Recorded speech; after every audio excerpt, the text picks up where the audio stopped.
저는 아직 1년이 안 됐어요. 많이 배우고 있는 상황입니다. 이 일을 시작한 지 얼마 안 됐어요. 그래서 나한테 차를 주는 사람도 많이 없을 것이고 나를 찾는 손님도 별로 없다 보니 내 수익이 당장 없잖아요, 차를 판매하지 못하면. 그래서 사수분들한테 월급을 조금씩 받고 안정적으로 이 일을 할 수 있게끔, 적응을 할 수 있게끔 사수 일을 조금씩 도와주는 거라고 보시면 돼요. 저 같은 경우에도 이 일을 시작하기 전에 운전은 해봤지만 제 명의로 된 차가 아예 없었어요. 그러다 보니까 차에 관심도 많이 없었고 가솔린, 디젤 뭐 이 차이도 잘 몰랐어요. 월급 받으면서 그냥 처음에는 시키는 일만 해보고, 그러면서 이 중고차라는 게 어떤 식으로 매도가 되고 저희 쪽으로 매입이 돼가지고 상품화가 어떻게 되고 이런 것까지 다 아니까, 그리고 그 일을 내가 이제 해야 되니까 월급을 받으면서 아직까지도 일을 배우고 있는 과정이죠. 이제 이거 맡기면서 도색집에 끝난 차량 찾으러 갈 겁니다. 이렇게 빨리빨리 뭔가 이게 되는 게 좋은데 가끔 그럴 때 있어요. 도색집 가다가 갑자기 차 돌려, 급한 일 있다. 그래서 갔어. 손님이 있대. 손님이 갑자기 연락 두절이 와. 그럴 때가 있어요. 그래서 손님한테 전화를 했는데 전화를 안 받거나, 아니면 급한 일이 있어서 못 갈 것 같아요, 아니면은 다른데 차 먼저 봤는데 그거 마음에 들어서 그냥 살 것 같아요, 이러시는 경우도 있죠. 그러면 조금 시간을 버리기도 하고, 그러다가 다시 또 요 일을 보려고 하는데 뭔가 그날은 아다리가 안 맞는 날이 있어. 그때는 이제 안 되는 날인가요? 그렇죠, 안 되는 날이죠.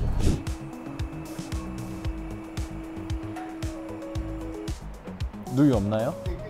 네.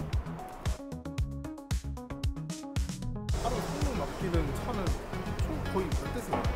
이게 매번 다르긴 한데 한 대도 없을 때도 있고 많을 때는 하루에 5대 할 때도 있고, 그리고 성능할 때 이제 성능장분들이 사고랑 누유랑 이런 거 보는데, 그때 우리가 가만히 있는 게 아니고 우리도 같이 사고가 있는지 없는지 보고 한 바퀴 돌면서 뭐 도색이 있는지 없는지, 상품할 거 있는지 없는지 이런 것도 체크는 해야 돼요. 그래서 저도 처음에 아무것도 몰랐을 때는 이렇게 성능할 때 그냥 멍 때리고 있었거든요. 근데 꼭 그때 이제 팀장님들이 물어봐요. 사수분들이 누유 있냐 없냐, 사고 있냐 없냐.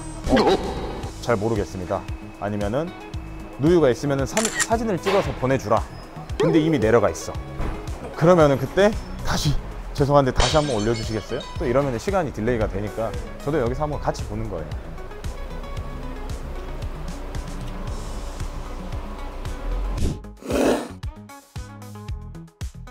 앞펜다요. 저만 뒤에 코너 판넬 그 교환하고 네. 앞뒤가 들었어. 그러니까는 만약에 틀리면은 얘기하면 돼요. 알겠습니다. 가보겠습니다.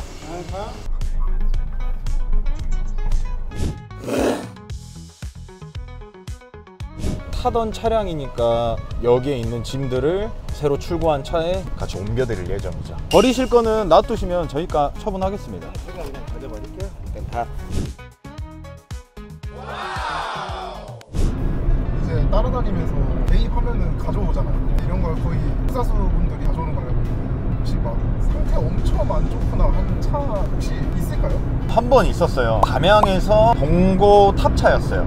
그 차는 이제 봉고 특성상 핸들이 조금 많이 털려요. 근데 그 차는 좀 유독 심하더라고요. 직진을 하려고 하면은 약간 우회전으로 조금 핸들을 틀어야 된다거나, 근데 또 살짝 틀었는데 다시 또 오른쪽으로 가버리더라고요. 그래서 왼쪽으로 다시 틀어야 직진으로 가고, 그때는 좀 무서웠는데 다행히 뒤에서 저희 사수분 형님이 따라오시면서 차가 왜 이렇게 좌우로 흔들면서 가냐, 그래서 말씀을 드리니까 뭐 급하게 오지 말고 천천히 가도 되니까 사고만 나지 않게 조심히 와라. 시간은 조금 걸렸는데 그래도 다행히 도착은 했죠. 그것보다 상태가 안 좋으면은 저희가 뭐 레카를 부르던지 아니면은 완전히 이제 올려가지고 배송을 받던지 그런 식으로 들어가고 있습니다. 솔직히 제가 보기에는 사수분보다 부사수분들이 더 바쁠 것 같거든요. 하시는 거 보면은 혹시 하다가 좀 고충 같은 게 좀 있을까요? 고충이라면은 그런 게 있어요. 상품화는 오롯이 내가 스케줄을 잡고 내가 이제 이 코스를 짜야 돼요. 근데 그 중에 이제 돌발 상황이 조금씩 생기거든요. 예를 들어서 갑자기 손님이 온다든지, 아니면 갑자기 내가 팔았던 차에 대해서 이제 하자 처리가 들어온다든지, 그렇게 되면은 내가 짜놓은 코스들이 완전히 다 붕괴가 돼버리고, 그러다가 이제 저는 사수분이 몇 분 계세요. 근데 이 사수분이 시킨 일이 있으시고 이 사수분이 시킨 일이 있어요. 근데 이 와중에 이 사수분이 시킨 일이 급한 일을 하다 보면은 계속 요 일만 하게 되니까 요 일이 조금 방치되는 느낌이 있어요. 제 머릿속엔 있는데 해야겠다 하면서. 근데 그렇게 계속 돌다 보면은 이 일이 내 머릿속에 잊혀져 버릴 때가 있죠. 그러면 제가 이제 많이 죄송함을 느끼죠. 원래 트레이너셨잖아요. 아, 예. 근데 중고차 딜러로 바뀌게 된 계기가 있을까요? 이거는 조금 확실한 게, 제가 헬스 트레이너를 했을 때는 조금 젊었어요. 좀 나이가. 전역하고 거의 시작했으니까 23, 4? 이때부터 시작을 했는데 하필 또 코로나랑 시기가 겹쳐버린 거예요. 그러니까 당연히 이제 뭐 수업도 없을 뿐더러 헬스장도 닫아버리고. 근데 그때 저는 이제 개인 PT샵이라고 해가지고 그때는 코로나 때 운영이 됐어요. 그래도 이제 손님이 조금 적은 편이죠. 그래서 돈이 안 된다 하면서 이제 좀 환경 탓만하고 저도 많이 나태해져 있었거든요. 근데 이제 조금 나이가 지나고 보니까 내가 뭐라도 했으면 뭐 홍보를 나가든지 아니면 뭐 블로그 작업을 하든지 포스터라도 붙이든지, 내가 뭘 안 하니까 이런 상황이 다 벌어지는 건데, 모든 상황은 내가 선택하는 거랑 내가 행동하는 거에 따라 달라질 수 있는데 그런 게 전혀 없다 보니까 트레이너를 그만둬버린 거예요.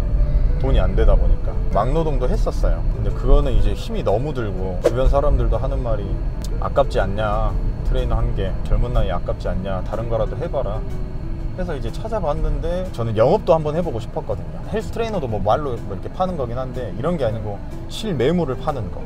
그래서 저는 이제 중고차 딜러에 조금 메리트가 있지 않았나. 그냥 내가 하는 만큼 벌고, 안 팔리면은 뭔가를 이렇게 찾아보고 내가 이제 문제점을 느꼈으니까. 그래서 중고차 딜러가 메리트가 있는 것 같아서, 또 제 친구랑 팀장님이랑 조금 인연이 있어가지고 소개를 시켜줬죠. 그 계기로 머리 욕심이신 거예요? 아, 그건 아니고 중학교 때부터 남들이랑 비교를 하면 머리숱이 조금 없었어요. 그러다 보니까 제가 감추게 되고 모자도 많이 쓰고 스트레스도 많이 받다 보니 점점 나이가 먹어가면서 심해지니 내가 평생 모자를 달고 살아야겠다. 군대 전역하면서 두피 문신이라는 걸 알게 됐죠. 막노동하면서 돈도 조금씩 벌어보고 그 돈 모아가지고 두피 문신하면서 머리 밀게 됐습니다. 다행히 어울린다는 사람이 많아가지고 조금 자신감도 찾게 됐죠. 근데 이제 또 유니크한 게 또 있어서 저는 맨 처음에 봤을 때 저는 좋은 인상이었습니다. 다행히 이제 좋게 봐주시면 제가 너무 감사한데, 아무래도 이제 헬스 트레이너도 하다 보니까 이제 몸도 좀 우락부락하고 남들에 비해서 인상이 이제 쌍꺼풀도 없고 눈도 작다 보니 무서워하시는 분들도 간혹가다 있으세요. 근데 몇 마디 나누시다 보면은 좋아하시는 분들도 있으시고, 아니면 이제 PD님처럼 첫인상에 개성이 강하다 그래서 첫인상에 좋게 봐주시는 분들도 있고. 혹시 첫 차 팔렸을 때 기억하세요? 기억나요. 어떠셨어요?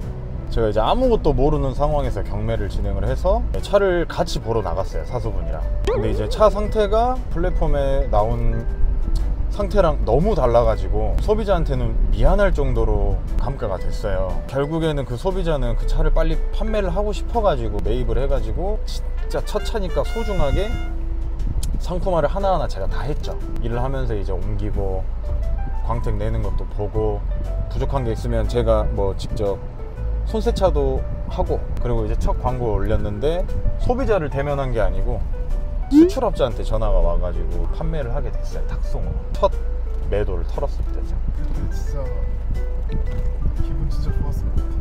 나도 이제 돈을 버는구나, 그런 느낌이 들었어요.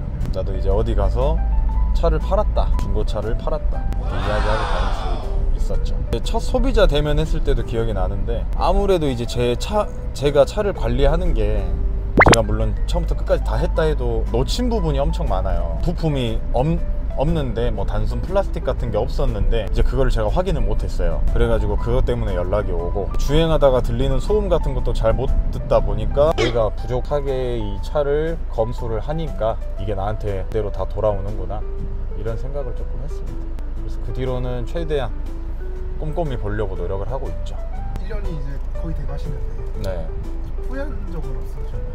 지금까지 후회한 적은 한 번도 없어요. 제가 이 일을 하면서 앞으로도 그럴 거고, 지금까지 살아온 인생에서 제일 열심히 살고 있지 않나, 그렇게 느끼곤 있어요. 안 놓으려고 노력을 하고 있고, 물론 처음이랑 조금 다르긴 하겠지만 최대한 초심을 유지하려고 하고. 계속 똑같은 일 단순 방법 이걸 계속 하는데 좀 그런 게 좀 있을까요? 저는 뭐 불편한 건 없어요. 왜냐면 지금 똑같은 일을 계속 반복을 하는 게, 나중에 내가 사수를 달았을 때 내 밑에 사람들한테 더 정확하게 알려줄 수 있는 방법이고, 내가 이 일을 내 일처럼 해야 내 일을 할 때도 실수가 없다 라고 생각을 하면서 이 일을 하고 있어요. 그래서 물론 계속 똑같은 일을 반복을 하는 게 내 실수를 최소화할 수 있는 일이지 않을까 미래에, 그렇게 생각하면서 계속 일을 하고 있는 중인 겁니다. 저는 이제 제 위에 사수분이 2분 계시고 또 이제 가끔 저희 사장님 일도 도와주시면서 스타일이 다 다르긴 하지만 장점만 모아가지고 제가 이제 느낀 거를 제 밑에 사람들한테 그대로 알려줄 생각이고요. 그리고 제가 일을 하면서 조금 불편한 사항들이나 이런 거는 제가 어떻게 개선해 나가야 될지 고민을 해보고 또 알려줘야 되지 않을까, 그렇게 생각을 하고 있습니다. 수고하셨습니다. 네, PD님도 고생 많으셨고요. 구독, 좋아요, 알람 설정 부탁드립니다.